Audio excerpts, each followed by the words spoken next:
제3장. 이제는 율법 외에 하나님의 한 의가 나타났으니 율법과 선지자들에게 증거를 받은 것이다.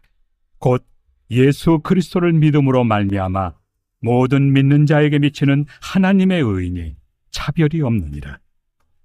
모든 사람이 죄를 범하였으며 하나님의 영광에 이르지 못하더니 그리스도 예수 안에 있는 속량으로 말미암아 하나님의 은혜로 값없이 의롭다 하심을 얻은 자 되었느니라. 이 예수를 하나님이 그의 피로써 믿음으로 말미암는 화목제물로 세우셨으니 이는 하나님께서 길이 참으시는 중에 전에 지은 죄를 간과하심으로 자기의 의로우심을 나타내려 하심이니 곧 이때에 자기의 의로우심을 나타내사 자기도 의로우시며 또한 예수 믿는 자를 의롭다 하려 하심이라. 그런즉 자랑할 때가 어디냐? 있을 수가 없느니라. 무슨 법으로냐? 행위로냐? 아니라 오직 믿음의 법으로니라. 그러므로 사람이 의롭다 하심을 얻는 것은 율법의 행위에 있지 않고 믿음으로 되는 줄 우리가 인정하노라. 하나님은 다만 유대인의 하나님이시냐? 또한 이방인 하나님은 아니시냐? 진실로 이방인 하나님도 되시느니라. 할례자도 믿음으로 말미암아 또한 무할례자도 믿음으로 말미암아 의롭다 하실 하나님은 한 분이시니라. 그런즉 우리가 믿음으로 말미암아 율법을 파기하느냐? 그럴 수 없느니라. 도리어 율법을 굳게 세우느니라. 온 세상이 죄 가운데 놓여 있음을 선언한 바울은 이제 예수 그리스도의 복음을 통해서 완전히 새로운 전환점을 맞이했다라고 선포합니다. 하나님이 의의 길을 열어주셨습니다. 21절에 이제는, 이 단어는 어둠 가운데 있던 인류에게 하나님의 구원이 밝아오고 있음을 알립니다.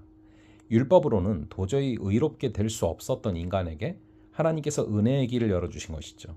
이것은 이미 율법과 선지자들을 통해서 예고가 되어 온 것이었습니다. 그렇다면 하나님의 의는 어떻게 임하게 됩니까? 하나님의 의는 예수 그리스도를 믿는 믿음을 통해서 주어지며 누구든지 믿기만 하면 그 의를 받을 수가 있습니다. 유대인과 이방인, 남자와 여자, 종과 자유인이 모두 평등합니다. 모든 사람이 죄를 범하였고 하나님의 영광에 이르지 못하기 때문입니다. 누구나 죄인입니다. 이 말은 무서운 선언이면서 동시에 어떤 죄인도 구원하시는 예수 그리스도의 복음의 시작입니다. 복음의 핵심은 그리스도의 속량과 화목입니다. 24절의 속량이라는 말은 값을 치러서 노예를 자유롭게 해주는 것을 뜻합니다. 예수님의 십자가 죽음은 우리의 죄값을 대신 치르신 사건이죠. 우리는 자격이 없지만 예수님의 피로 인해서 죄에서 해방되고 하나님의 자녀가 된 것입니다. 24절의 값없이라는 말은 특히나 중요합니다. 하나님이 예수님의 십자가 죽음을 통해서 아무런 조건 없이 우리에게 주신 구원은 완전한 은혜입니다. 하나님은 예수님을 화목제물로 세우셨습니다. 구약시대에는 대제사장이 해마다 지성소에 들어가 백성을 위한 피를 뿌렸습니다. 그러나 예수님은 단번에 자기의 피로 하나님과 우리 사이를 잇는 참된 중보자가 되신 것이죠. 이는 하나님의 공의를 만족시키면서도 동시에 하나님의 사랑을 완전히 드러내는 놀라운 은혜의 사건이었습니다. 만약 하나님이 죄를 그냥 넘어가셨다면 공의롭지 못한 분이 되십니다. 하지만 예수님이 우리 대신 심판을 받으심으로 말미암아 하나님은 여전히 공의로우시면서도 죄인을 의롭다 칭하실 수 있는 분이 되신 것이죠. 이렇게 구원은 믿음으로 받는 선물입니다. 어떤 사람들은 물을 수 있습니다. 그렇다면 우리의 행위는 아무런 의미가 없는가? 이에 바울은 자랑할 것이 없다라고 단호하게 대답합니다. 구원은 행위의 결과가 아니라 믿음으로 주어지는 선물이기 때문입니다. 오직 믿음으로. 이것은 종교 개혁자들이 외쳤던 고백이기도 했습니다. 바울은 여기서 멈추지 않고 이 복음이 유대인만을 위한 것이 아니다라는 것을 다시 한번 강조합니다. 하나님은 유대인의 하나님일 뿐 아니라 이방인의 하나님도 되십니다. 복음은 민족과 언어, 문화와 나이, 배경을 뛰어넘어서 모든 사람을 위한 하나님의 구원의 능력입니다. 마지막 31절에서 바울은 오해를 바로잡게 됩니다. 믿음이 율법을 폐하는가? 그렇지 않습니다. 오히려 믿음은 율법의 본래 목적을 완성하는 것이죠.